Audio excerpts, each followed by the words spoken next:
All right, this is Ethan with Yoda Forge 3D. Just doing a quick install video showing how easy it is to put in the Toyota switch plate blank phone mount. So that's pretty much how it is. You can obviously buy it with or without a actual mount. So the bare mount is just going to be super simple. I've actually already done the install a couple times. But this is the general gist. So normally on T100s at least, you'll have 2 coin slots. If you're looking at the older pickups, you'll have your hazard and a blank for most vehicles. You can actually switch the hazard just by flipping it 180 if you want it in the higher or lower position. But for the T100, it's very simple. Basically for the coin slot, you'll just give it a solid yank. It'll pop right out and you'll discard that. You can obviously discard the other one or still have the coin slot if you'd like. It's just not very accessible and who actually uses them anyways. But this is basically how you're going to get the bare mount. You go ahead, you'll notice the screw protrudes a fair bit out the back. You'll actually back it out almost all the way. You want to leave about 1 or 2 threads in there so you have most of it hanging out the front. You can slide it down. This is going to be the non-wire pass-through one, since this is going to get a non-charging mount. You'll notice that on the back side of the faceplate, it says up. It is slightly tapered, so you'll want to make sure that that ends up in the up position. All you're basically going to do is insert till it's all the way in there, and then you'll pull, and it will kind of lock in place, and it won't be able to spin. So with that, then you'll basically just push your faceplate till it's flush, and the up on the back is up as well. And then just hold the ball, start tightening your screw down. And it won't rotate on the back because it is recessed with the actual dash itself.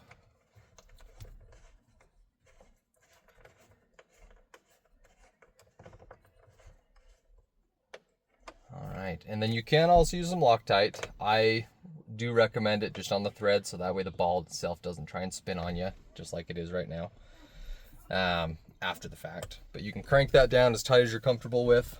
I'd say Guten tight is plenty. And that's basically where you're left with. And then after that point, this is the non-charging MagSafe mount. All you basically do is take that almost all the way off, just pop that right on, hold that, start tightening it up. It will go very tight, or as hand tight as you can get, and that's it. Your install's done if you're not doing the charging option.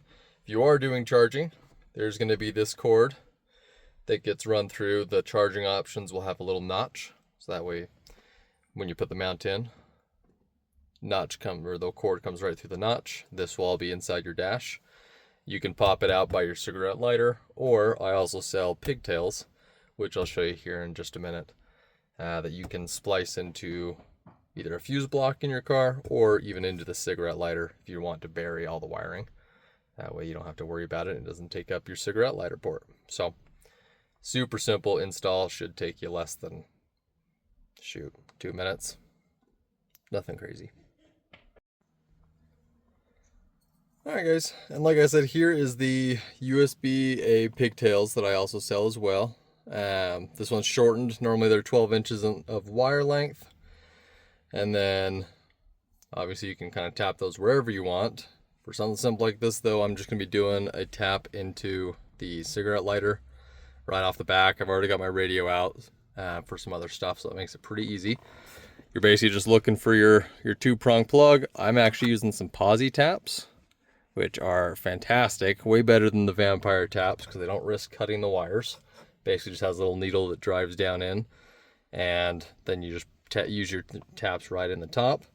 But with that, it will basically power up my charger pretty much whenever the cigarette lighter would be powered, which is all I need.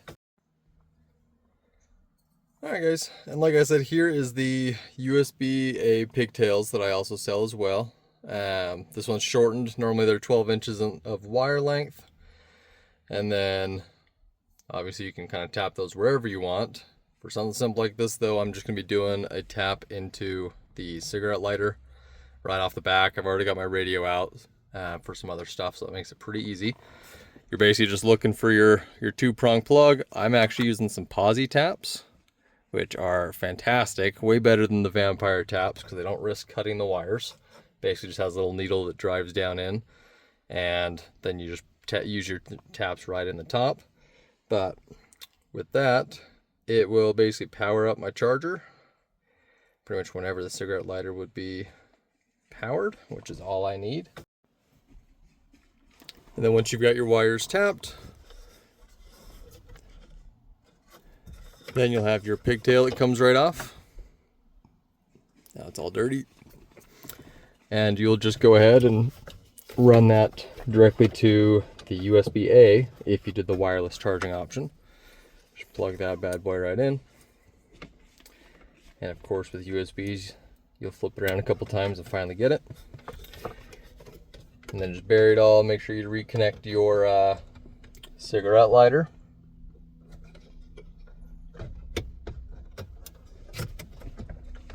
And Bob's your uncle. So with that, then obviously you'll have your charger that just plugs right in. You're good to go. So nothing crazy.